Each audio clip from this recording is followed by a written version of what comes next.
Hello, my name is Peter Cinnamon, and you are very welcome to a podcast which is all about the Irish League, where Lusty led Larne right up the pitch to help them score and win out at Windsor Park.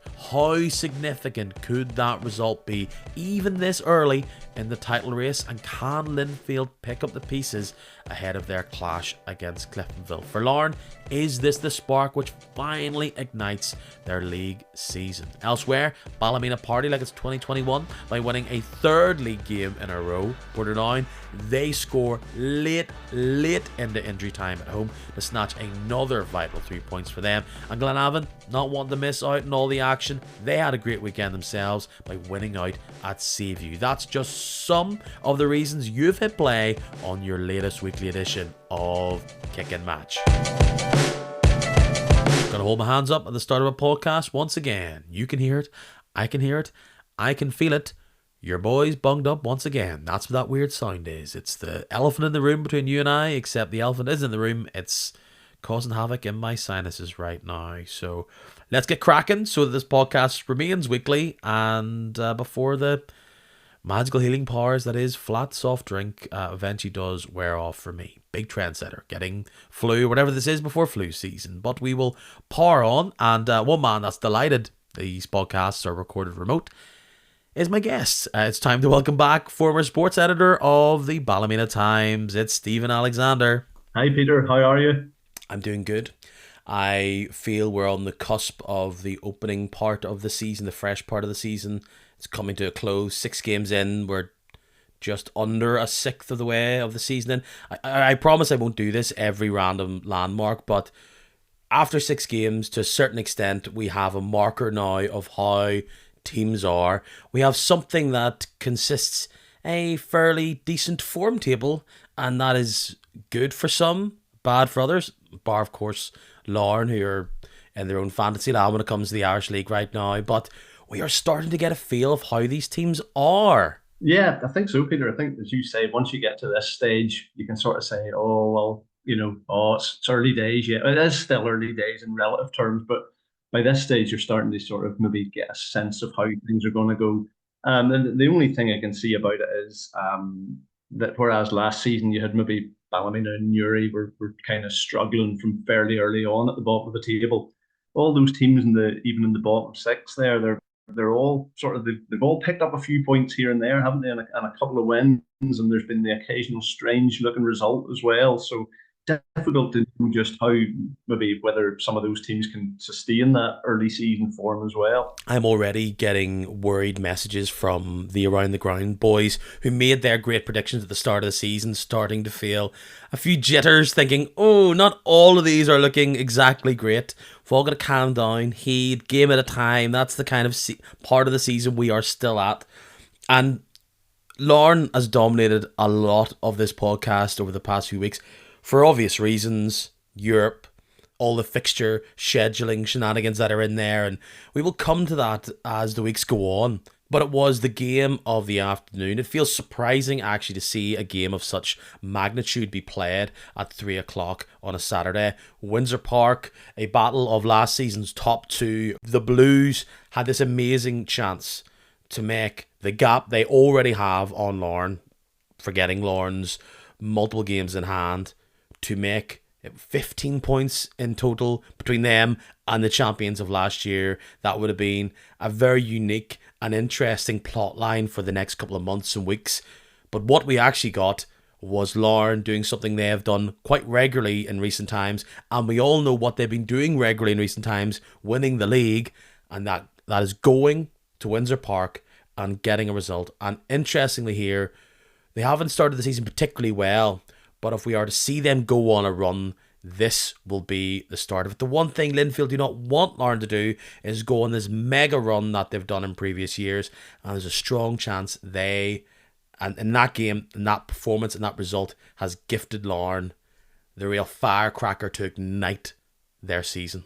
Yeah, very much so, Peter. I think it's you could almost look at it in the context of Larne went to Windsor Park as champions and did exactly the sort of thing that Linfield have so often done when they've been champions. They have gone to to one of their rivals, ground out a terrific result. I mean, Linfield will probably look at that, Peter, as a real chance missed. That would have been a massive gap to open up at this stage of the season if Linfield had won.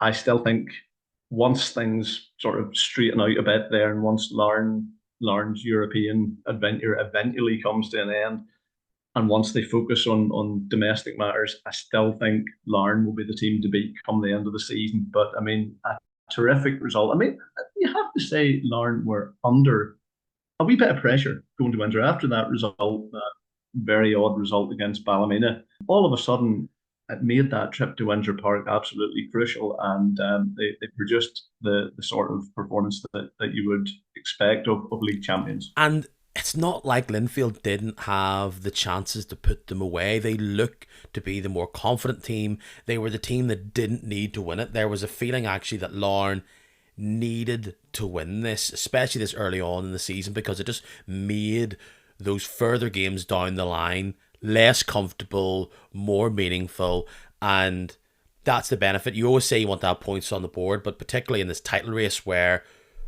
broadly these teams are winning consistently and anything bar 3 points are dropped points, this was a huge chance. Now there will be 3 more meetings between these teams, so it's merely winning the battle, not the war.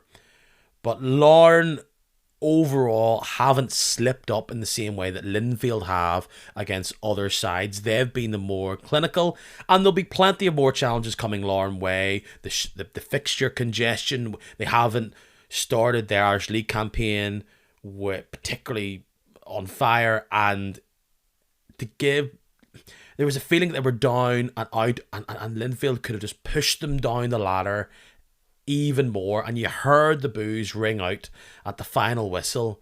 And I think it's from a fan base who, one, I've probably seen this movie before, and two, feel we've missed the opportunity. Football is about taking your opportunities and maybe pulling something out of a hat, and Linfield did not do that, but Larne 100% did. That ball should have been out.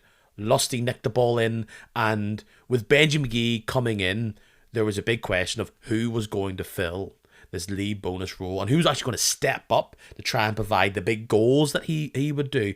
And the signing of Benji McGee puts pressure on him, and despite starting well early summer in those European games where Matty Lusty was starting the games, he had dropped out in recent times as the squad rotated. But to score that goal in the way he did, people will remember him as a sub for Larne. They'll remember him on his little loan spell for Dungannon Swifts. But I think for the Irish League, if Matty Lusty, and all signs point to he will at least be a very talented Irish League striker for years and years to come, they'll think this is the game where he truly announced his presence at the top end of this league. Yeah, yeah. I mean, I watched Matty Lusty's progress with interest last season at Dungannon before it was cut short by a nasty shoulder injury, which curtailed his season somewhat. He's come back, as you to Larne, and as you say, in the European games in particular, he sort of announced himself with important goals and big performances there. Terrific to see, as you say, from what was pretty much just a clearance up the pitch.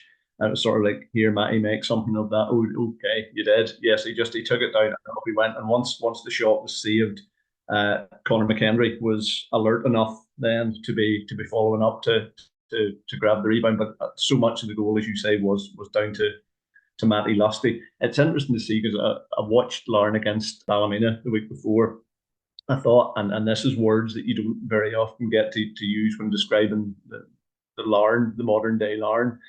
I thought they looked a bit toothless. I think you could really see them missing the influence of Lee Bonus. Still got a tremendous array of attacking options there. You mentioned Benji and Matty Lusty, Paul O'Neill, Paul O'Neill rarely seems to start games these days, and I always think there's a goal in Paul O'Neill even if he comes on. Just that particular day against Ballymena, they were a bit toothless. Lots and lots and lots of possession, as you would expect, but not really hurting Ballymena that day. And then, of course, you get caught with the classic sucker punch later on. There's still plenty more to come from Larne. I've no doubt about that. I still believe Larne will be the team to beat come the end of the season. It's just such an unusual format for them this season. It's, they have to factor in something that no Irish league club has had to deal with. How do you deal with this? Thursday night Europa Conference League. Presumably, their league matches will be moved to Saturdays or to Sundays, I should say, and possibly maybe even the occasional Monday night. So it's something for Tiernan and his coaching staff to try and get their heads around. But it's a nice problem to have. Linfield looked pretty good at times against Portadown and then stood back. They looked all right in spells against Larne. Couldn't get the goal. Probably should have scored more goals against Portadown at Shamrock Park, particularly in their first half. And there's a slight concern from Linfield fans. Look, Linfield fans are expectant, and it's more from a fear point of view that Linfield go out and they batter a lot of teams. And broadly, you look at big championship winning teams across Europe, that is kind of what they do. But it's scoring goals, taking the lead, and holding it. And if there's a soft underbelly of Linfield right now, it's that back line. Now, there's injuries there for sure, but that's two occasions now.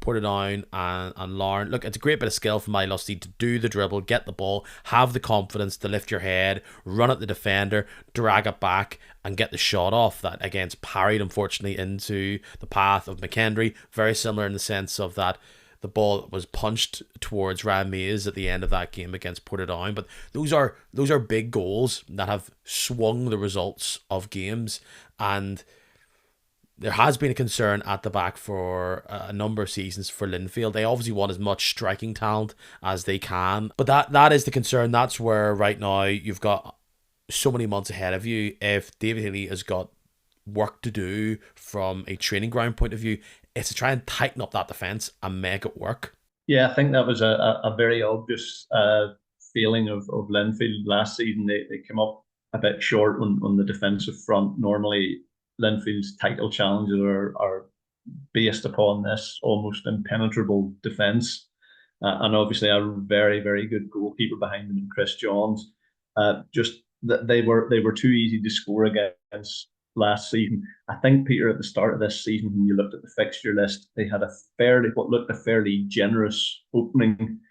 Some of the fixtures that they had, and then they, to be fair, they did what all any team can do, and that's beat what's in front of you. Now we're possibly getting to the stage there where there will be maybe more testing challenges ahead. Maybe the next month or so, we might really see where Linfield are at.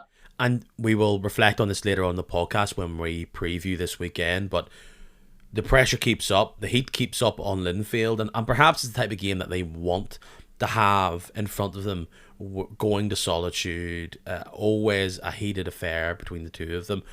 A number of days after, if there's a get right game in a big spot with the pressure on, that is kind of it. Now, that could also turn a bad week into an awful week in turn, but it's sometimes when you get yourself up for these big games, you just want the next one to come around. You're right, Linfield have had their points builder up until now in the season, and up until the 95th minute against Portadown, everything was going perfectly from a points point of view. I don't think, if things don't go well against Cliftonville, people will point to the Ryan Mays goal as the thing that's put a dampener on this early part of the season. But let's not doubt this Linfield team, despite the injuries, despite Dan McBrien seemingly starting at left back, and who they fit across that back line. They do have a squad, they do have a collection of players who would walk in to many other sides in this league, and they've done the business before against Cliftonville. I remember that game late on last season where I felt as though Healy tactically played them off the park, but then you also have the cup final, so it's a big rematch here coming on Tuesday night. Very much. So I remember actually, Peter, a crucial stage of last season in the title run in. I think it was possibly a Monday night or a Tuesday night match or something. Linfield went to Solitude, and everybody said, "Whoa, this is a crunch match." And Linfield produced an absolute fracker of a performance to win at Solitude, and obviously it kept the title race going right to as late as it did. As you say, always a terrific occasion whenever Linfield go to Solitude. Usually a fantastic game as well. If we're looking at the form table, one of the starlets so far, and it's been driven by a Mr. Ben Kennedy. What a turnaround so far from a results point of view for Ballymena. Another big win. I had a feeling about Glentoran going away for a second weekend in a row away from the Oval. It's a second defeat for Declan Devine. It's a second defeat for Glentoran. But it's another win against the perceived top six for Ballymena. It took a while for them to get their motor running, but based on the past 2 weeks, if you've got Ben Kennedy, you have a chance. They had 10 men to play against in Glentoran, but he once again pops up, gets the goal, 3 points. You must feel as though finally the fountain of fun and results are flowing at Ballymena. Yes, it's obviously had been a difficult sort of first year and a bit in charge for Jim Irvin. I have to say, Peter, even 4 games into this campaign, I know a lot of Ballymena fans were looking at it and saying, well, is this going to be a lot of similar to last year, except with obviously a much more expensively assembled squad? Um, I'm not honestly sure what has made the difference. There's maybe one or two factors. Obviously, getting that first win on the board against Glenavon was a big boost. I think Ballymena will have picked up so much confidence from going to Larne, who I think I had seen the stat. I think in that they hadn't scored against Larne in each of the 6 league fixtures over the past 2 seasons. So to go there and win 1-0, and probably I think the thing that pleased Jim most that day was keeping the clean sheet. To be honest, obviously not too many teams go to Edinburgh Park and do that. Obviously, Ben Kennedy is the player who's getting all the plaudits at the minute. I'm going to say something which sounds terribly churlish to say, and that's, I've probably seen I've seen Ben Kennedy play games for Crusaders in matches that I've covered where he has possibly had more of an influence. Ballymena and Jim actually touched upon this after one of the games. He's maybe playing slightly different. He maybe has to do a wee bit more sort of defensive work as well, Ben Kennedy. But where he really comes alive is just making that burst into dangerous areas. And he's scored various different types of goals, sort of spectacular goals and diving headers and sort of close range headers and shots where he's just guided it into the corner. He's just, as sometimes happens in football, he's just the man who's in the right place at the right time at the minute. And hopefully, from Ballymena's point of view, that can continue. Let's not rewrite history here. The move was a surprising one. There were questions around what his attitude was going to be like. There have been questions around what his behind the scenes attitude was at Crusaders, and many probably had their fingers and pinkies and everything else crossed. This was not going to be a fruitful marriage between Ben Kennedy and Ballymena. There were concerns about, could he play in a team that didn't have the same quality of players that he's used to playing with? Could he be marked out of a game knowing that he's probably the main man in this team? Would he be motivated? Would he have the stretch of health? Because he had injuries before. Where was he at this stage of his career? I did an interview him to launch the league here. I put it on the social media with this podcast, and he was saying, I'm looking forward to being the main man, and so far that is how it's played out. He's getting the goals. If he's not the one scoring the goals, and for all intents and purposes he is the only one that's scoring the goals, he's given the assists. So yes, he's probably not dominating the game in the same way that he would have with Crusaders, but his influence has no bounds right now. Yeah, that's true. And I think I interviewed him after the win at Larne when he had scored the goal. Obviously, he was cock a hoop at that stage, and he was, I think it's one of those things, Peter. And I know it sounds terribly trite and contrived to say it, but it just looks to me like a fella who is just enjoying himself, just enjoying his football, and with that seems to come the performances and the big goals, and from Ballymena's point of view, the results. So hopefully, I mean, there's probably nothing worse in football than seeing a guy struggling for form, and a guy you're just looking at and going, does that fella, is this fella even enjoying what he's doing here? Because, it's, I think, sort of most of us would always have wanted to be a footballer and to play at as high a level as we could and to enjoy ourselves. And that's just what Ben Kennedy's doing at the minute. And the great thing about it, Peter, at the minute, and Jim was very quick to point this out on Saturday. He is being assisted by just a team now that's beginning to look like a team when it didn't really in the first few weeks of the season. Obviously, there was a lot of transfer activity at Ballymena, a lot of new faces to come in. Certainly didn't gel straight away. Johnny McMurray, the ovation that he got on Saturday coming off when he was substituted, honestly, you would have thought if he'd been coming in, you'd have thought, has this guy scored a hat trick or something? Like it was a really, and I think it really seemed to lift him as well.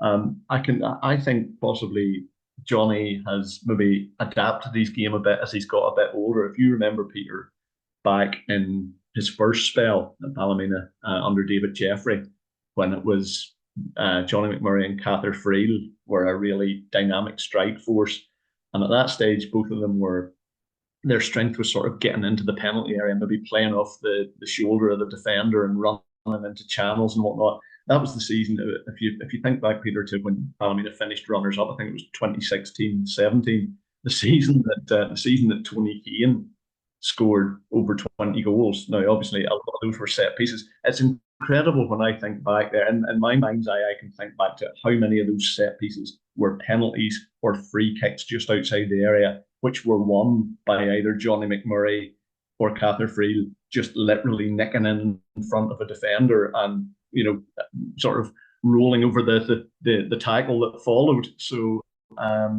it's a slightly different game now. He maybe doesn't play in the same way, Johnny, but certainly he has had a very good start to the season. The team cohesion was definitely going to be the first question I was going to ask there, because it looked, look, a lot of these players were somewhat strangers, like not total strangers. That most of them had played with each other, except they were wearing blue and white shirts. But getting that all to blend together is usually the hardest part about this early section of the season. And a result against Larne and a result against Glentoran suggest that's coming together. Outside of Ben Kennedy, it feels as though Carson is someone who was a highly touted transfer but looks to be having more of an impact on the game. That's 2 weekends in a row where there has been clean sheets, so there's starting to be positives across the team from defence to attack. Yeah, there's been a fairly subtle but noticeable change in formation in recent weeks. There, Jim had initially started the season. I think his idea at the start of the season, he wanted to play with 3 central defenders and wing backs. It didn't really, it wasn't really working out over the first 4 games. He switched back to a back 4 with the two central defenders. Now, the 2 central defenders who have played in recent weeks have been Kim Nelson, who I think is a player who has improved greatly in the last couple of seasons. And the one that has really probably stood out for me, I think this is going to be maybe one of Jim's most astute pieces of business, is the signing of Daithí McCallion. Daithí McCallion was at Ballymena on loan in the second half of last season, amid the sort of chaos that was the second half of Ballymena's season. Even then, he looked quite good. He finished his loan spell. He went back to Derry City. What didn't seem to feature in the plans there, and when Jim had the opportunity, then just before the end of the transfer window, he snapped him up on a permanent deal. Now, there was one thing, Peter, that caught my eye about that. I was pleased at that signing, but there was one thing. Obviously, Ballymena announced the signing, and then Derry City on their own social media announced Daithí's departure. One thing that was mentioned twice in the statement that they put out was that they had a buyback clause. Presumably, they're thinking, it was maybe with a degree of reluctance that they were letting him go to Ballymena, and they're maybe thinking, hold on, we're certainly not closing the door on this fella for the future. I mean, it's an unusual thing, Peter, to see that in if a player's leaving.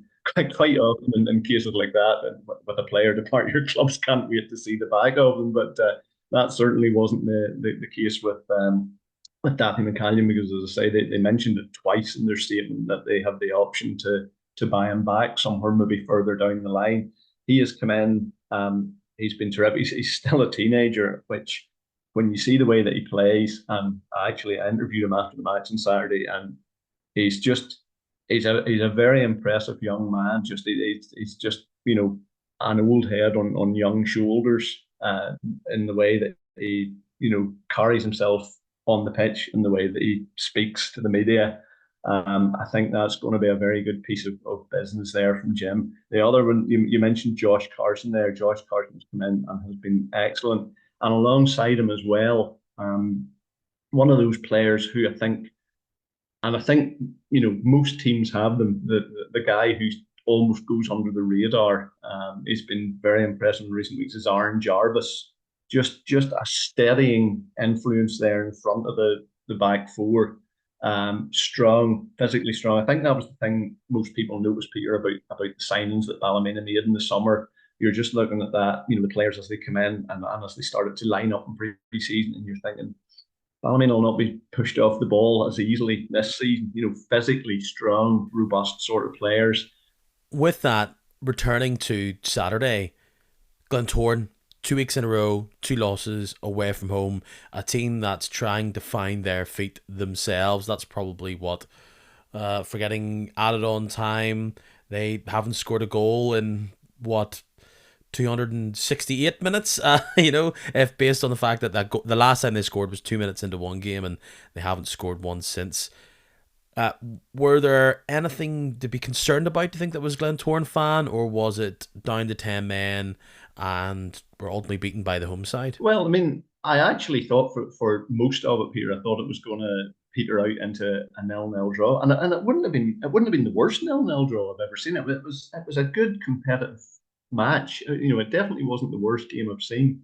Um, there was one strange thing about it. See, by half time, there must have been something like about 10 or a dozen corners, most of them to Glentoran and a few at the other end for Ballymena. So it wasn't as if the ball wasn't in areas for either team to score, but all the corners that were put in just seemed to be really well defended, and there were very few sort of chances for either side from open play. Again, the sending off of Marcus Keane, it probably gave Ballymena just that wee lift that they needed. Even still, it didn't look as if maybe they were gonna force a winner. But when it did come, I know Declan Devine was not at all happy about the manner in which they conceded the goal with that long ball played forward by Sean O'Neill. But there was a crucial headed flick on by Ethan Devine, and Jim actually pointed out after the game, the previous week at Larne, the corner that Ballymena got, which led to Ben Kennedy's winner, it was forced after Ethan Devine won a flick on and forced Larne into conceding a corner. So, I mean, there's sometimes it's one of those, Ben Kennedy's getting all the plaudits for scoring the goals, and rightly so. But there's two big contributions there from Ethan Devine, and he's been coming off the bench. But these are the sort of things that maybe sometimes go unnoticed. But Ben Kennedy couldn't have scored either of those two goals without the Ethan Devine flick-ons. Is the feeling and the aim for Ballymena right now, fans, board, is it to just avoid any sort of relegation drama this year, or is the ambitions to push on, especially the way the league is currently playing out?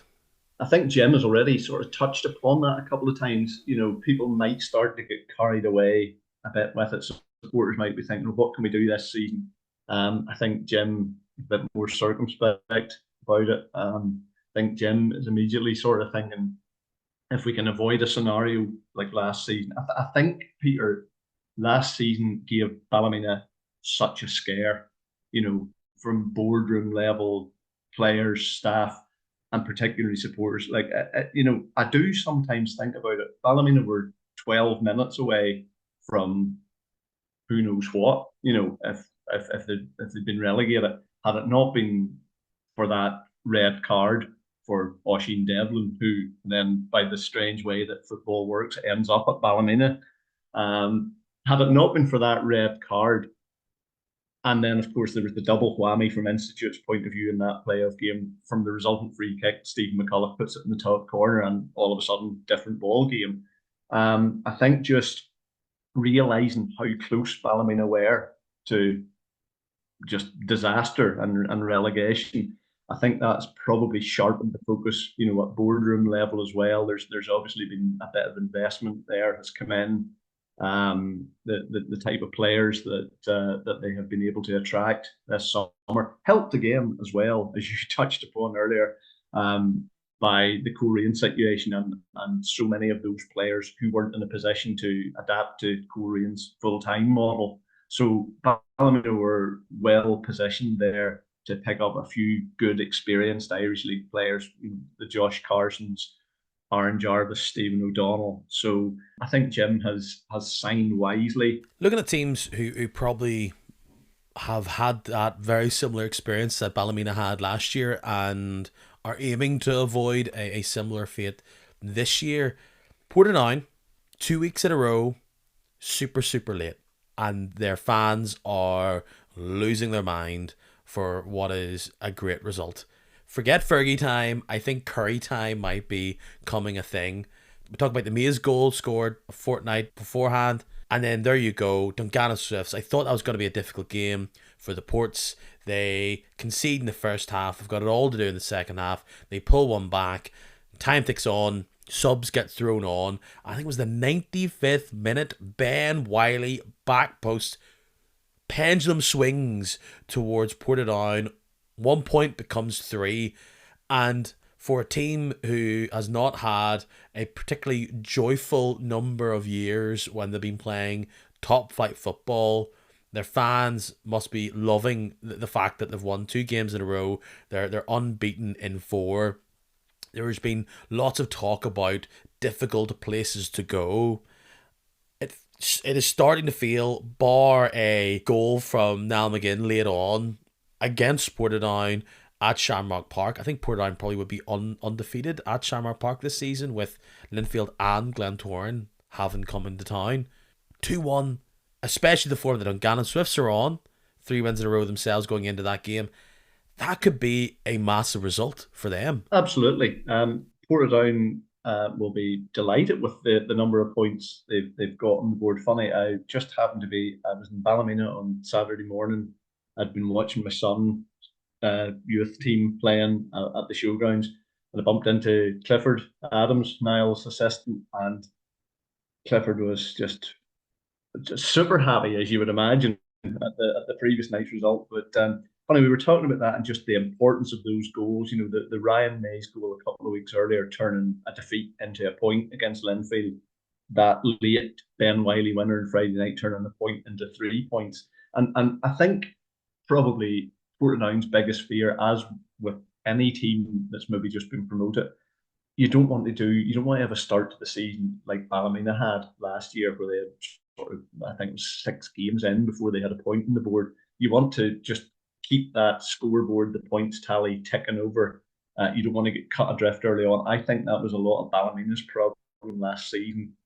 They were behind basically from day one, playing catch up. That brought its own pressure. So if you can get those points on the board early on, and in the way that Loughgall did last season, Loughgall made a good start, and then they had something to build upon. If you make the bad start, then all of a sudden it becomes a bit of a struggle.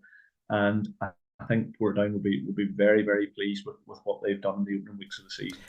It's frustrating from a Dungannon point of view, though, thinking that you're going against a team that's just come up in the division, a team that I can't remember too many times Portadown have beaten Dungannon over the years, and that was a chance to get their own points builder. It's strange to look at the league table this early on, and Dungannon Swifts lose a game, but they're still like 4th. There's an opportunity missed there, but they probably came up against a team that was able to hold them back, force them to try and make things work out wide. And a Portadown fan suggested this to me, so I decided that I would go and do my little research on it. 8 points Portadown now have. We all remember that season before last where they were in the top flight, and Ballymena had a bad run last year. Portadown had a particularly bad run that year, and we all know how that ended.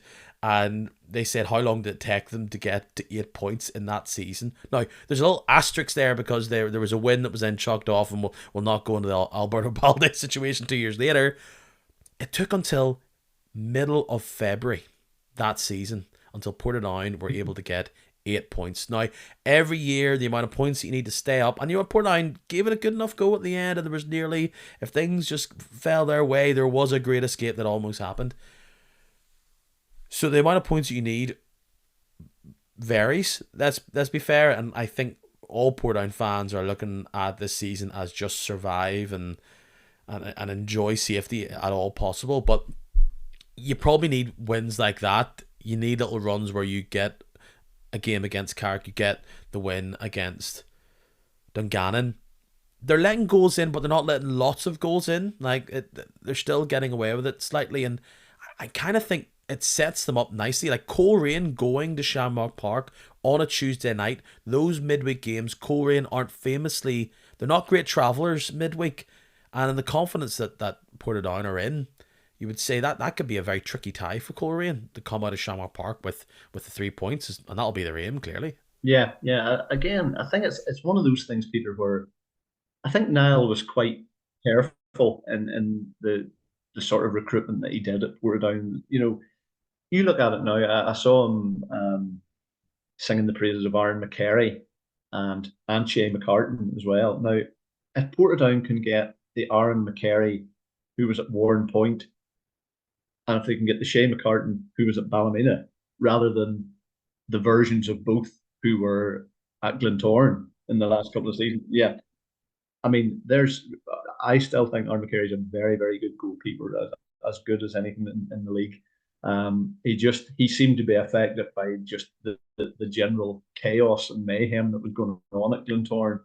A very good goal, and for a newly promoted team, you're coming up, you're stepping up a significant level in class. You know you're going to be under the caution games, so you know you're going to have a good goalkeeper behind you. And again, another thing that I've noticed there from seeing Portadown's goals and highlights there, Stephen McCullough has been chipping in with a few assists there, and there will come a point some of these weeks where Portadown will get a free kick in a dangerous area, and Stevie will pop it into the top corner as he does, and as he did over many years at Ballymena.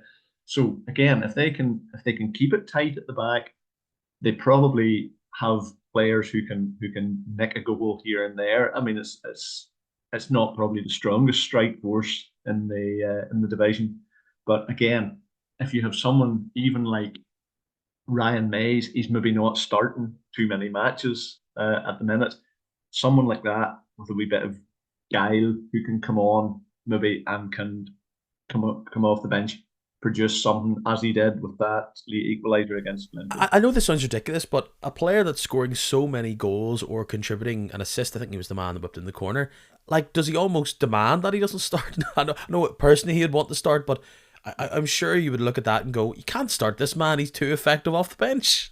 He's a rod for his own back. Yeah, well, there's an argument, isn't there, for that? I think probably as well, Portadown, Niall will know that Portadown have to be sort of defensively disciplined as well. Ryan Mays, maybe tracking back and helping out maybe wouldn't be his greatest attributes. He has many very good attributes there, and we see that in an attacking sense.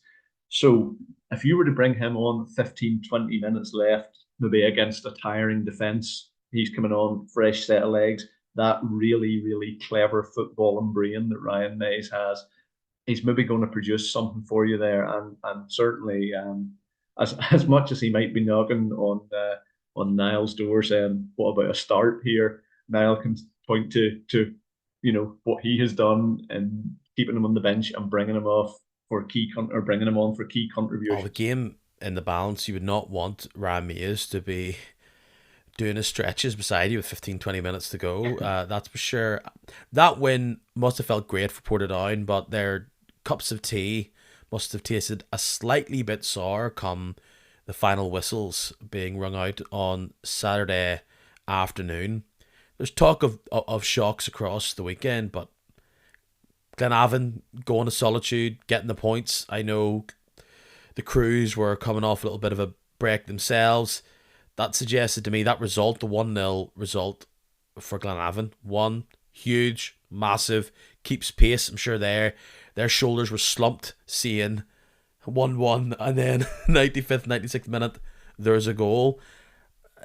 To go there, I think it could be a vital 3 points for Glenavon, no matter where they if they do end up staying in the division. And Crews getting caught cold, it just comes down to Glenavon getting their chance, and Michael O'Connor wraps his boot around it and finishes off.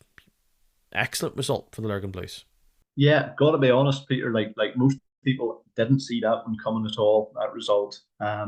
I know sort of Glenavon supporters have been a bit concerned about the opening weeks of the season. They've probably been concerned over the summer. I think maybe some people feel the recruitment wasn't terrific. I think they probably had a right to be concerned, Peter, because if I take you back to last season, you'll recall whenever Stephen McDonald came in, I think they maybe possibly lost their first 4 games. So it didn't happen straight away. But you'll remember then around about sort of November, December time, Glenavon went on a run. I think they won 5 league matches in a row. And that is no mean feat in this division for any club to win 5 league games in a row. And obviously that lifted Glenavon to effectively they were safe by Christmas. And obviously the hope for Glenavon fans was that they would go on to build from that. They didn't. I actually tallied it up, Peter, from the date whenever they won the fifth of those 5 games in a row until the end of the season. Only Newry took less points than Glenavon in the second half of the season. Even Ballymena, who at that stage were really struggling to pick up results, Ballymena picked up more points than Glenavon did in the second half of last season. So it would have been a worry for Glenavon fans coming into this season. And again, you're like so many clubs, Peter. You're looking at it at Glenavon. You say the same about Glentoran. You would actually say the same at Ballymena if not for Ben Kennedy's goals at the minute. You look at a lot of these clubs this season and you go, where's the goals coming from?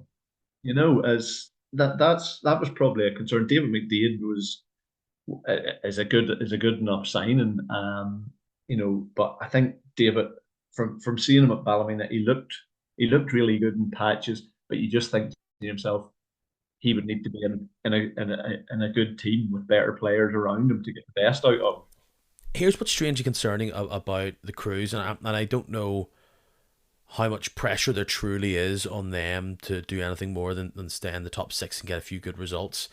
Yes, Laurie should have buried the header in the chance that he had, and on a different day, some of their nice little nip and tuck kind of play gets you a goal, and perhaps they just aren't as fluid and as connected up top where there's been a lot of changes. There's no Lecky, there's Offord, Stewart, Ross Clark's been in and out of the team.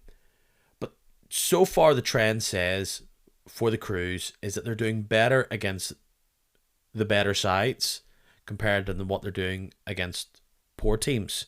And this goes all the way back to the games against Carnarvon Town or whatever, and they were far better than that side, and they can't get it done across 2 legs, lose out in penalties. They do well against Glentoran, albeit it was a scrappy game, but they get the goal. But they've played better against better sides compared to scraping by against Ballymena to a certain extent. Having to have a comeback against Carrick Rangers and then losing to Glenavon at home, especially at home, that's a real killer. And we'll see what they do when they play against more top six sides if that bows out. But it's not a concerning thing, but it's clear teams are able to nullify them with a deeper block, aren't they? Yeah, I think it's something I noticed. I covered Crusaders win against Carrick a few weeks ago there, and I saw them again against Ballymena when they won early on in the season. I think the one thing I noticed, and I interviewed Daniel Larne after the Carrick game. He had scored one of the goals that day, and I was asking him about, obviously Daniel has been at Crusaders for a few years for a good part of the Stephen Baxter era. So I was asking him what sort of changes Declan Cadell has introduced, and it is what he said. I had sort of seen played out on the pitch. It's maybe a different style of play to what we've become accustomed to with Crusaders over the years.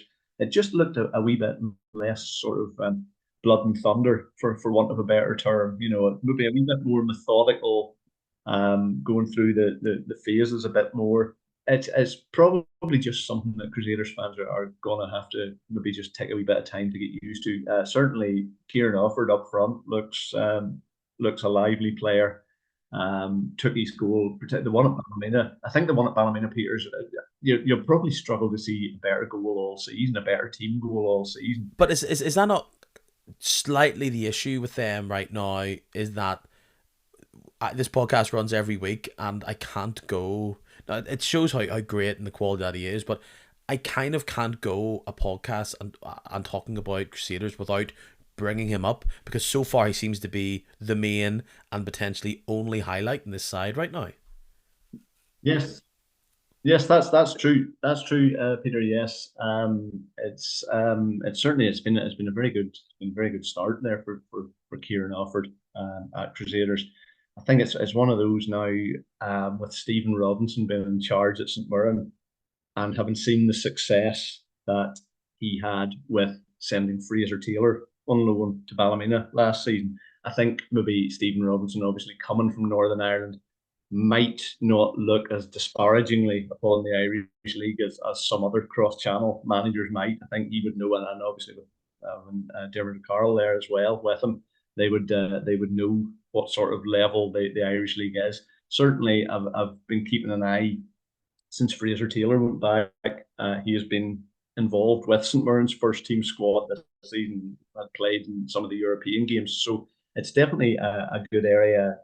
It's definitely a good league to send players like Kieran Offord in, and that's young players, Peter, like Kieran Offord and Fraser Taylor last season.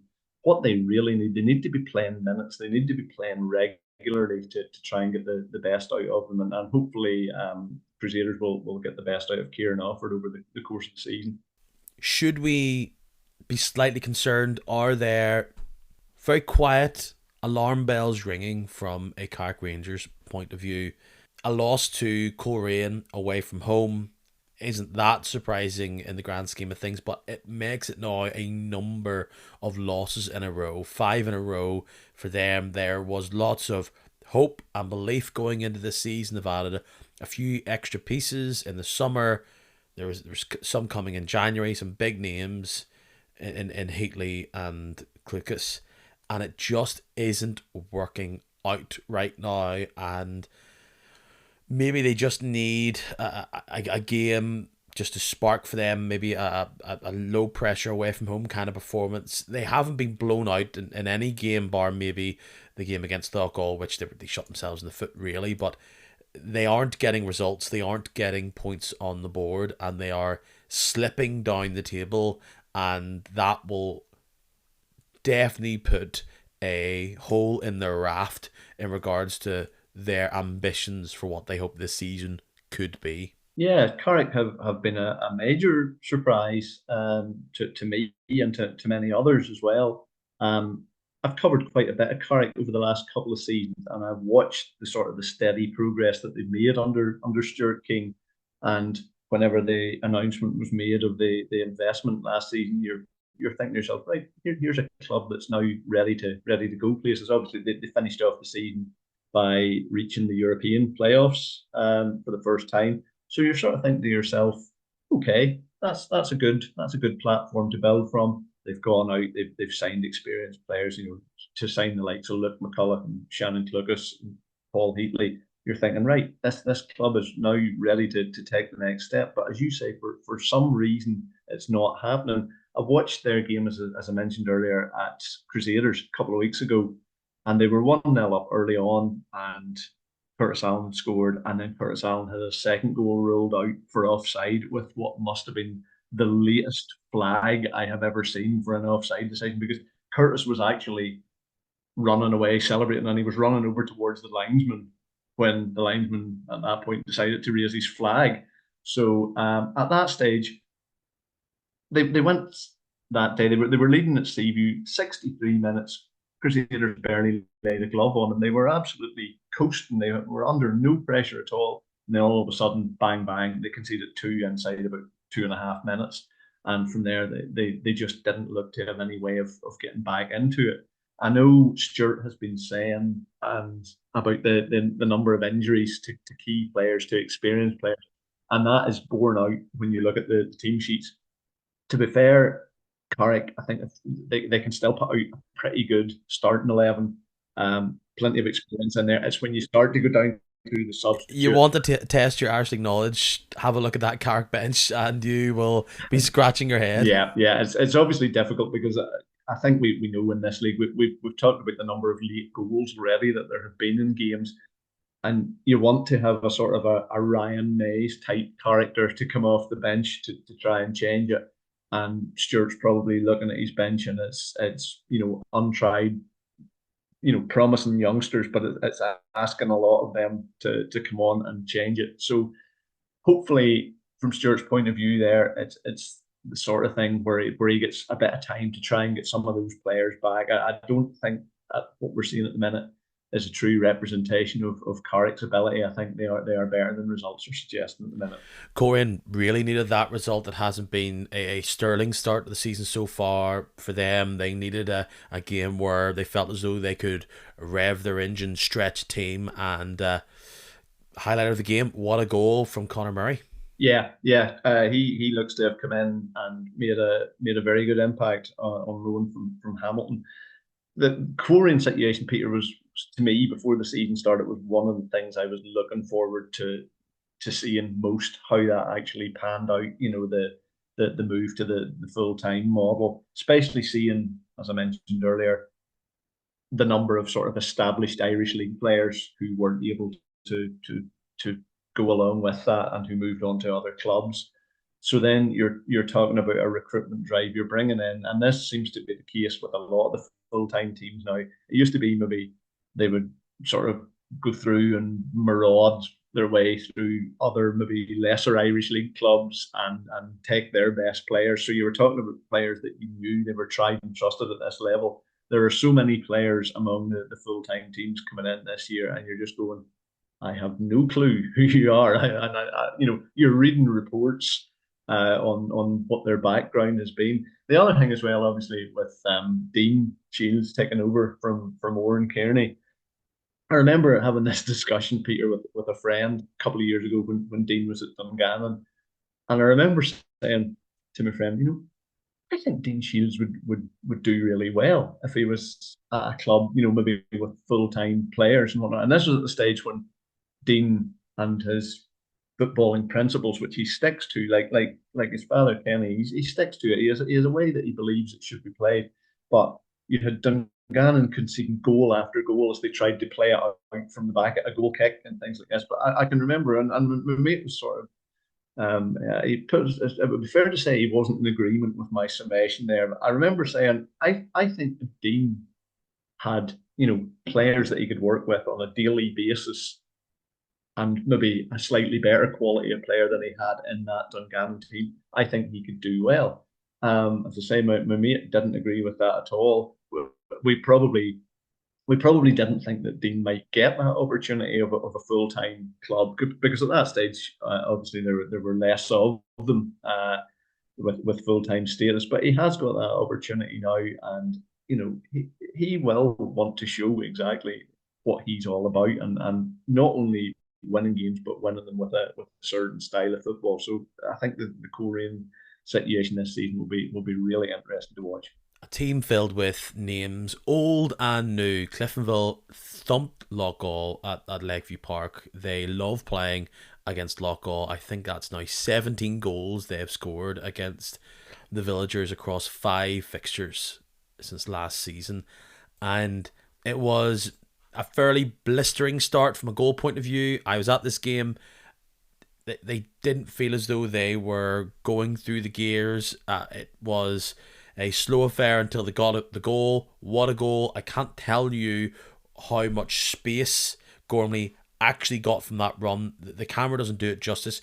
He just ghosted his way through the middle of the park, and he had yards of space. The rest of the team could have sat back because Gormley had the time and the space, and he was able to put Gartside down and score the goal. And from there, Cliftonville really ran away with it. They executed brilliantly. Chris Lowe shoving off defender, scoring the goal, getting the goal for Johnny Addis from the corner. 3-0 half time. 3-0 by 3:30. It was over. And as the game progressed on, all of these new additions that Magilton and co have got were flooding on. All of a sudden, you saw the big numbers on the pitch, and one of the players that was able to excel, we were talking about Scottish loanees, Taylor Stephen looks to be the man if we are trying to diminish this narrative of where is the great Cliftonville 3 from last year. One of those players they're trying to replace is the goal scoring ability of Ben Wilson, and perhaps this loanee, Taylor Stephen, could be that. His ability to come in from the right hand side and find the bottom of the corner was very impressive. His second goal was less than impressive, but there's something about it from, if I was a fan of Cliftonville, I'd think that boy is so hungry for goals that he is willing to do a bit of a goal hanger. I'm sure he'll claim that you weren't 100% sure it was going through, but I mean, he literally stretched his boot to nick it in as it was crossing the line at the far post. So Ryan Corrigan will probably had words with him there, but this is exactly the type of performance and result that Cliftonville needed, especially going into the game against Linfield. Get the goals, look sharp, try and get this team working together, a bit of a flow. I mean, at that game, Jim Magilton was shouting at his players from the get-go to the final whistle. It was all about shape. It was all about trying to hone in exactly what he was trying to do.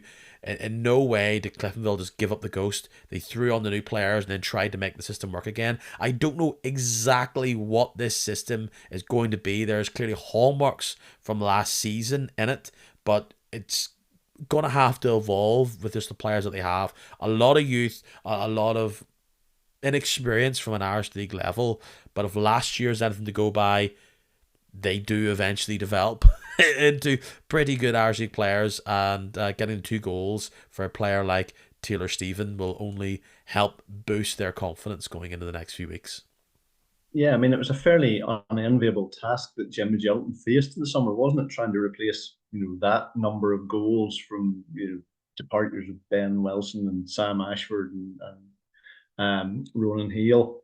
So, where do you even begin with that? That's where you really lean upon your sort of the contacts that Jim and Jared Little would have there, and they always seem to be able to come up with players. They always seem to be able to come up with good players as well. Cliftonville will always be a threat. I mean, as well, a player in the Irish League who I have to say I really, really always enjoy watching is Ronan Doherty. Just just a real sort of fulcrum there in the midfield. Just a man who just keeps things ticking over, delivers some terrific set pieces there. Cliftonville will still be a threat. Whether they'll be able to sustain it for as long as they did last season and go as deep into the season before they maybe tailed off. But obviously, it had a terrific ending for them with the Irish Cup win. But no, I think there's still plenty of goals in that Cliftonville team. Like Michael Glynn as well, I must be said, I know his strengths are going forward, but that could be a real battle on that left-hand side between what was a relative strength actually for Cliftonville between him and Sean Stewart. Perhaps one of them will have to try and battle out and find a place across the back three. Totally agree about Ronan Doherty. Probably the most underrated player in the league. He has passing ability. He is always in the right place. He can do the extraordinary without it actually being seen by a lot of players. It's often the pass or the run that leads to the great goal. I thought Joe Gormley looked very, very bright against Lockgall with all the battling ability that he has. I know clearly he has lost a step, but when he was in the mood that he was on Saturday, he looked to be slightly evergreen. Moving on to Lockgall, and and many others that I am as positive about Lockgall as anybody. That result doesn't look great, and it must be said they were particularly shaky at the back. and they have had that in them. Lots of rotation from the game against Glenavon last week, so they do have a bit of a squad there at Lakeview Park. But you go from this game, and now they have Glentoran on Tuesday. They then have to play against Coleraine away from home on Saturday. They squeeze in a Larne game the following Tuesday, and then they've got, oh, look who it is, Crusaders coming to town before October. So that's a tough run of games. Obviously, that will then rotate where there'll be a not as difficult run of games on their way, but I think you've seen it early on in the season. If things don't go your way, the heads can drop. If other teams, like you're probably saying Portadown and Glenavon, are getting points when you're not, then the fear comes in. The games against those teams become even more important, where you need to win rather than the other team that can probably settle for a draw. They can absolutely surprise you. They have goals in the team, which is important. I think they haven't dropped off. Other teams have gotten better.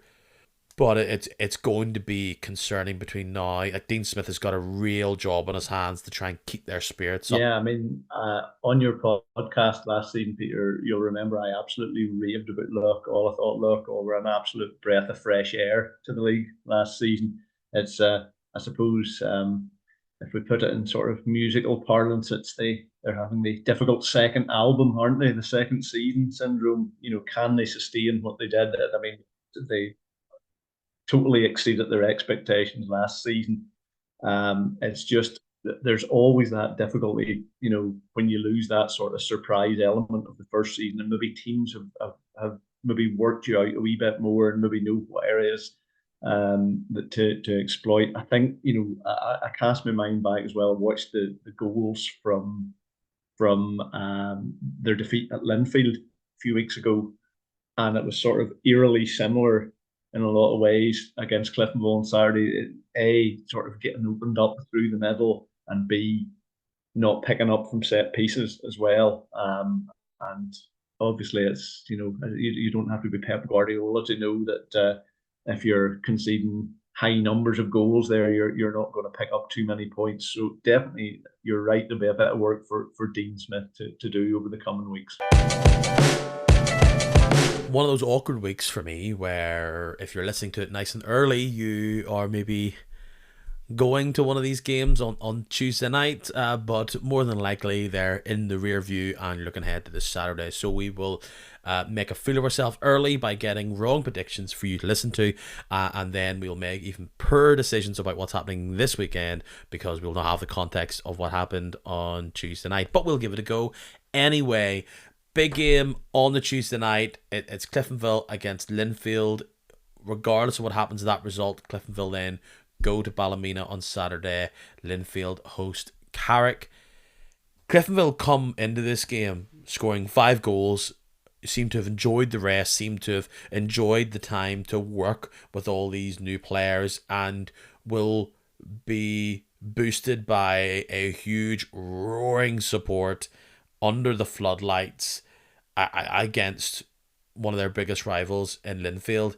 And the pressure is on Linfield to go in and get the result and run away. And at Cliftonville, one of their weaknesses have just been being slightly soft at the back. Even that game against Loughgall, he still don't deal with the ball that comes to Nathaniel Ferris, who can check off Johnny Addis and then let rip and score past Automosu, who just felt, of all the games to not get a clean sheet, this should have been one of them. Every time you think of Linfield playing against a top 6 side, you go, it's probably going to be a draw. And this is one of those occasions. I think so, Peter. I honestly, I was just, even before you said it, that was the result that was going through my mind. It may even be a scoreless draw, possibly a tight, cagey affair, but very, very little between the two teams. I think any team that goes to Solitude and comes away with anything can be probably quite pleased with their night's work. I think that one will be a draw, Peter. Yeah, it's a 0-0 for me there.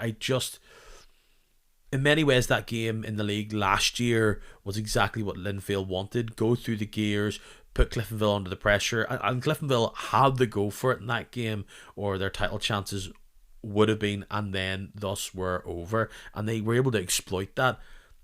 I can see this being 20 minutes to go, 1-1, and neither team are really going for it to get the win, or the way they are set up.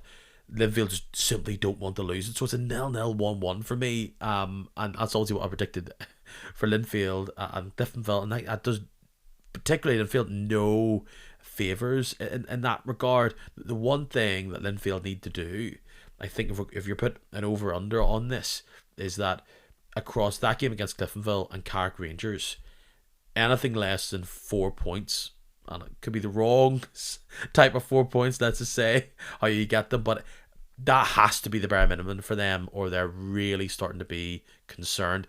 Injury crisis at the back or not, they need to start showing that they can blast teams out of the water, be efficient up top, but also not give away silly one-on-one goals. Yeah, you'll imagine from Linfield's point of view, the one thing that David Healy will not want is for Linfield to spend the first half of their season looking over their shoulder and saying how many points are Larne behind us now. Oh, have Larne closed that gap? It's I mentioned earlier on, Peter. It's a strange situation from Larne's point of view, having to juggle those games and having to play catch up. But it's actually also sort of strange for the clubs who are already up at the top end of the table, and just you're almost sort of awaiting Larne's arrival any of these weeks, that sort of way. So Linfield just have to do, and that's what David often talks about himself. Linfield just have to look after their own business first and foremost. As you say, I think out of those two games, Cliftonville and Carrick, if Linfield picked up 4 points out of six, I don't think they would be desperately unhappy. Glenavon are the team that are awaiting Larne's arrival on Tuesday evening. It's a very obvious thing to say that I think Larne will win, but this is just not a matchup that I think has favoured Glenavon at all, especially when in Inver Park. But at Morinview, the squad that they have, the players that now they've got that monkey off their back in their first win of the season in the league, I think they'll be queuing up to score goals there. And it was a tough enough 90 minutes against Crusaders away from home. I don't think they'll have the same joy against Larne, and this is a 2-3-0 win for me. Yeah, it's hard to look beyond a Larne victory. Certainly, I think Glenavon will want to try and get some points on the board at Moorview Park. Obviously, they've had those two terrific wins away from home at Coleraine and then at Seaview at the weekend. I think Steve McDonald will want to see Glenavon try to improve their home form. Again, people were talking about Glenavon at the start of the season, possible relegation candidates, one of a few clubs who could fall into that category. That's, when you look at it, their points tally, it's not disastrous by any means for the fixtures that they've had. As I say, maybe two away wins that they maybe wouldn't necessarily have been expecting. So they'll want to try, as I mentioned earlier, of just keeping the points tally ticking over, but a very tough task against Larne. I would like yourself. I would fancy Larne to win. It's a bad time for Larne's rivals' point of view for them to play Glentoran and Inver Park, because you'd want Glentoran on the Friday night, Larne, that maybe do them a favour. It's a third away game in a row for Glentoran. Well, sorry, they're playing on Tuesday night, sorry, at home, but you don't.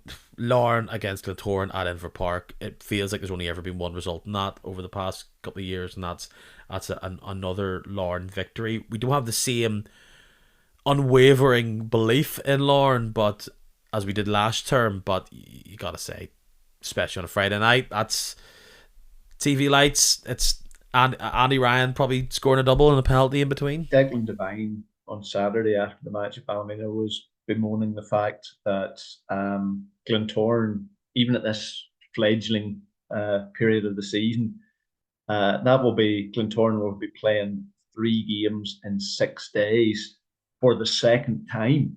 I think that's the thing that really got to him. Obviously, that was probably based around appearances in TV games, but it does seem quite strange at this very early stage of the season that teams often grumble about, oh, we've got 3 games in 6 days.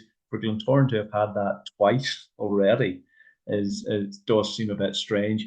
Glentoran, I wasn't desperately impressed with them at Ballymena. Battled very hard, but again, it's you wonder where the goals are coming from there. It's definitely it's not a vintage Glentoran team by any means. I think Declan still has a fair bit of work in his hands to turn that around. I appreciate as a listen, this is probably mind bending going between the Tuesday and the Saturday, but to build the momentum up, Glentoran will have Loughgall at home. I always think this looks like a trickier fixture on paper than what it has been on grass. You talk about Glentoran trying to get a few goals going. That's probably a good a game as any to try and get Fisher and Jenkins and co up and running again. Yeah, it's probably the type of fixture maybe that at this stage they might need with Loughgall having a bit of bother keeping the ball out of the net at the present time. I do remember Loughgall going there and went. Obviously, you can't begin to compare the two situations from this time last year. But I remember Loughgall had a very impressive win at the Oval, but as I say, that was in the midst of total chaos at Glentoran at that stage. I think Glentoran should get back to winning ways, and that might just be the lift. Sometimes it's just that one result that you need just to spark you into action. It's like Ballymena getting that first win against Glenavon, and look how they've gone on to build on that with wins against Larne and Glentoran. So Glentoran might well be looking at it the same way. If they can get 3 points on the board against Loughgall, then it'll put them in a much more positive frame of mind as they go into the park. Would you fancy the Swifts bouncing back against Crusaders? Neither team got the 3 points on Saturday. It's down at Stangmore Park. It's a funny little fixture where I could see either team picking up a win. The that's probably the hardest one to predict of that Tuesday night slate, I'd say. Yeah, it is. It's a tricky one to predict. I mean, I'm a huge fan of what Rodney McAree has done at Dungannon since he went back in there. You'll remember at the time when they squeaked past Anna United in the promotion relegation playoff. Dean Sheens left a few days later. Rodney was brought back in from Glentoran. Um, Again, I think there were so many plaudits last season for Loughgall, quite rightly so. They were sort of the one that caught the eye. I think the one that went possibly a wee bit more under the radar was the progress that Dungannon made under Rodney last season.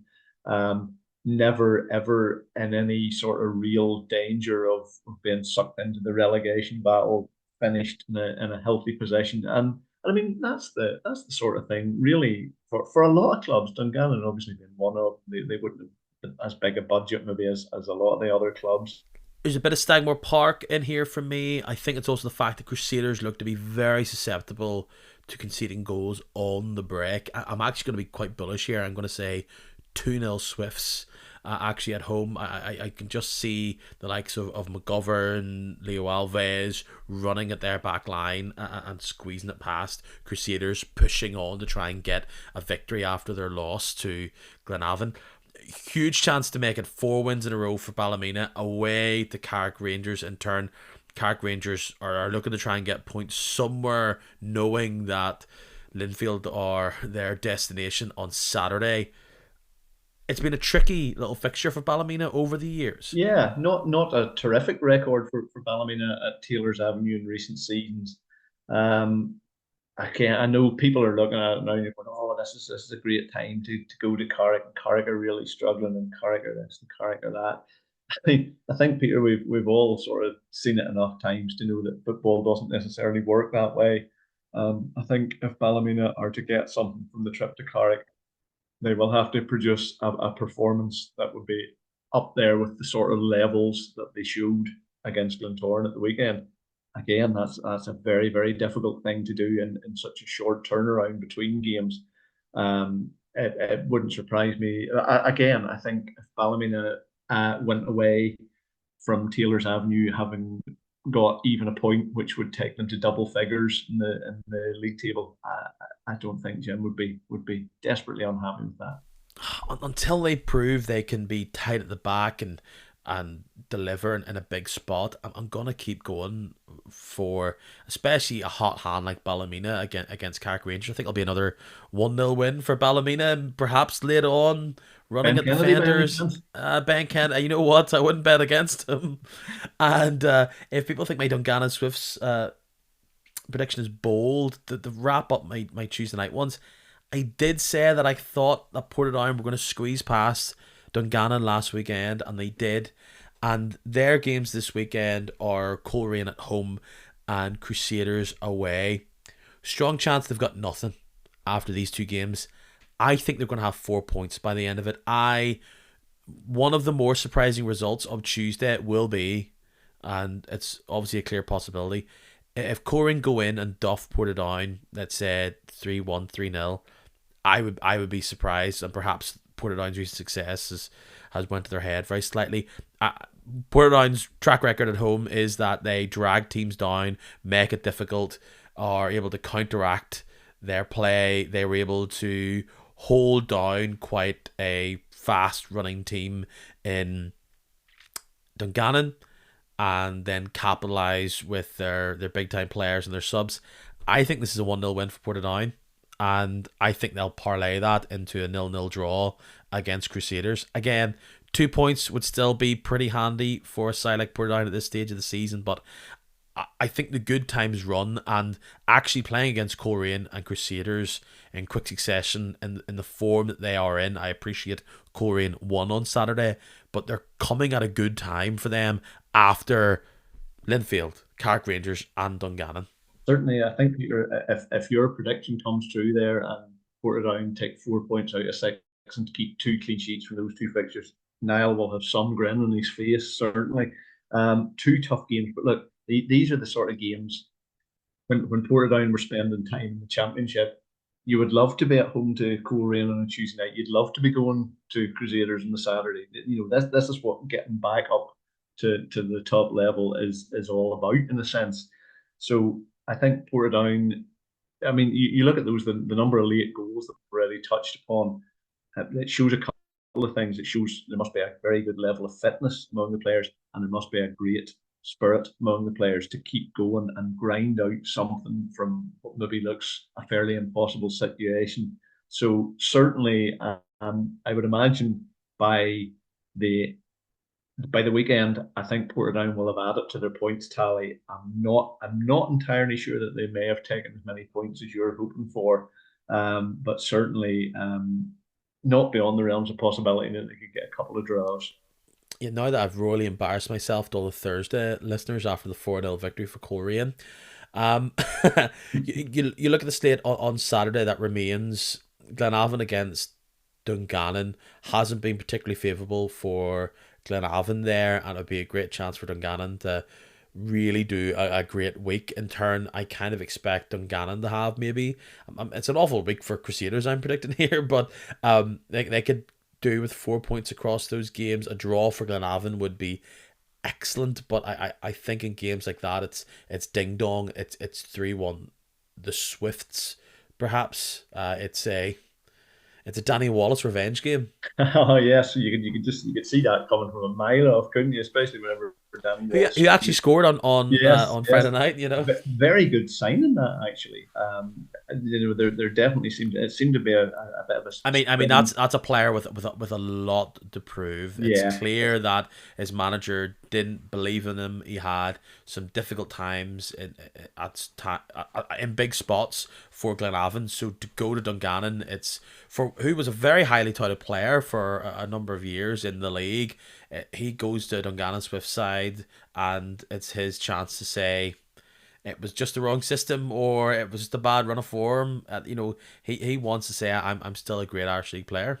yeah. I mean, I remember Danny whenever he had a spell on loan at Ballymena some years ago under David Jeffrey. Whenever Danny was actually still on Linfield's books at that time, if I remember correctly, and obviously sort of players that that you see playing regularly, you always kind of keep an eye on their progress. I think Danny has turned into just a very good, solid Irish League professional. Um, I don't think he tries to do things that he's not capable of. I think he does the basics really well. A good defender, who can also pop up as we saw at the weekend with a goal at the other end. Um, I think that was a good capture by Rodney. Close to the transfer window, and as you say, if any player is not going to lack any motivation for the to face his former club, it'll probably be Danny. It seemed to be a bit of a strange exit for him at Glenavon. No matter what, you would say that anything bar win for Linfield would be pretty treacherous against Carrick Rangers on Saturday. Coleraine against Loughgall, that's either it's a get right game against another Mid Ulster side at home. They want to be ferocious at home. They haven't always been. Loughgall were a trying test for them at home last season. I think the way things are going, particularly the way Cliftonville were able to slice through that Loughgall back line like a hot knife through butter, I would say Coleraine have the type of players that will cause Loughgall nightmares, and I feel pretty confident that's going to be another significant win at home for Coleraine. If it's 3 wins in a row in the space of a week, even better. But regardless of results, I think that'll be a win for Coleraine. Yeah, you would imagine so. It's the type of players that Coleraine have signed. You can just see how they would fit in with Dean Shields' ethos there. Tidy players, comfortable on the ball, good movement. You look at the sort of players that he's signed. Reese Campbell, it's a very good signing. Dylan Boyle from Ballymena was a very good signing, I thought, for Coleraine. Dylan Boyle had a very good season at Ballymena last season. Just one of those players, and one of those unsung type players who just keeps things ticking over in midfield, just gets the ball, just gives it to somebody. The only thing I do wonder, maybe over the course of an Irish League season, are Coleraine maybe going to be robust enough physically? They've lost some fairly big, strong physical players. It will be interesting to see, as I said earlier. I think Coleraine is one of the most interesting things to watch this season, of just how the full time model pans out, and the type of players that Dean wants to bring in, and the way that he wants to play the game. So interesting to see. And finally, Ballymena, Cliftonville, Saturday, Ballymena Showgrounds. It's not been a very fruitful place for Cliftonville over the years. They've broadly always got points, but it's never been particularly easy. They will either be battered and bruised from their Linfield encounter, or looking for blood after losing against the Blues.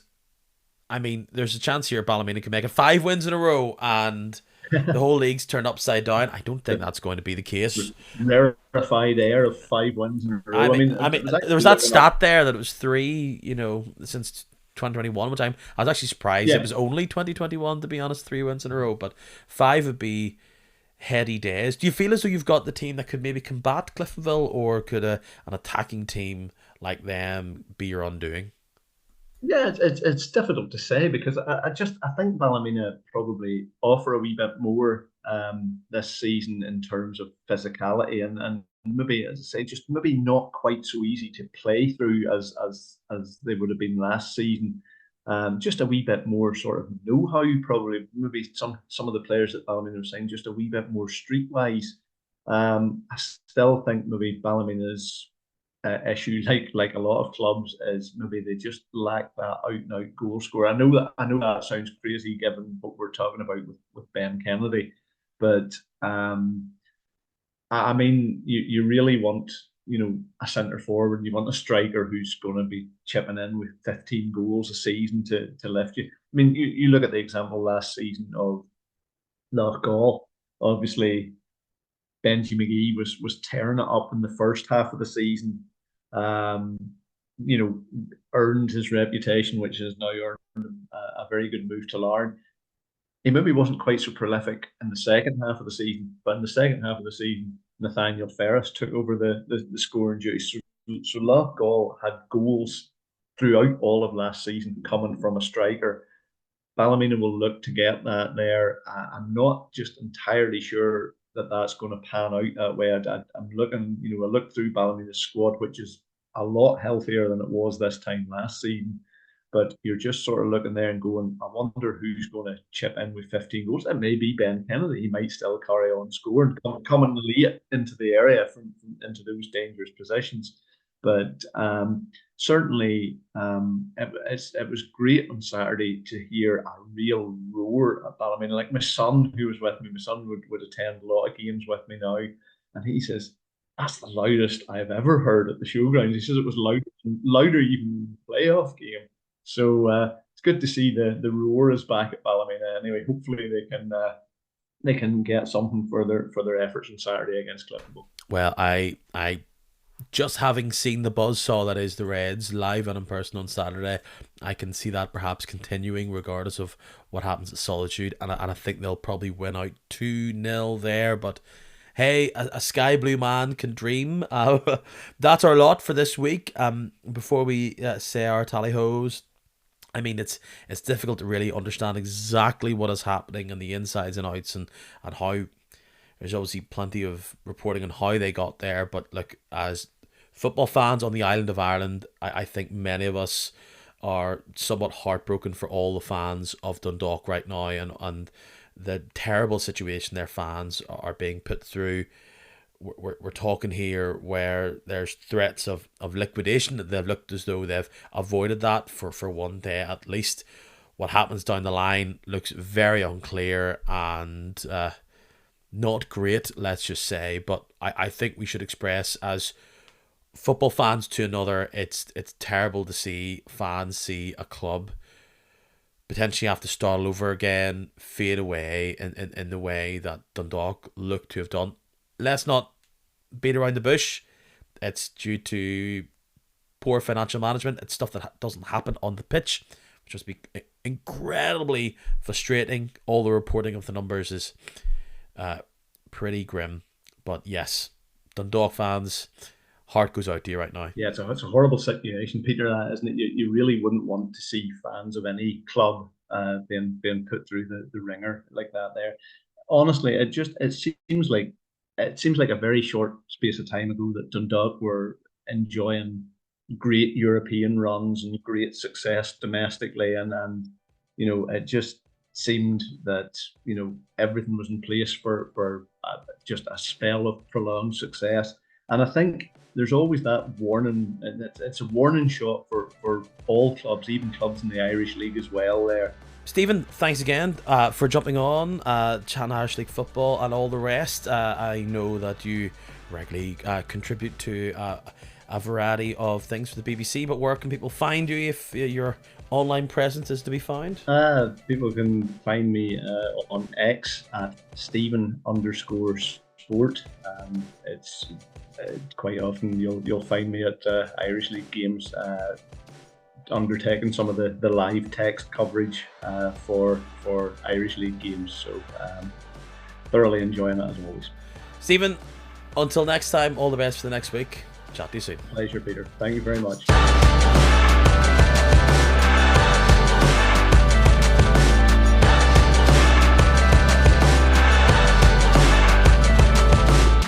Yo, definitely struggling, but we'll do this part at the end.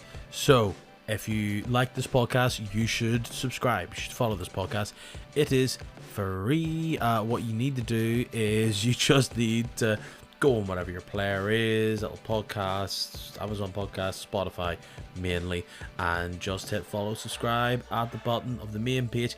It's free, it's easy, and it means particularly on whatever day this is, you'll get it straight to you. You get a little notification, and it helps you keep in touch because it's not always like clockwork when it comes out.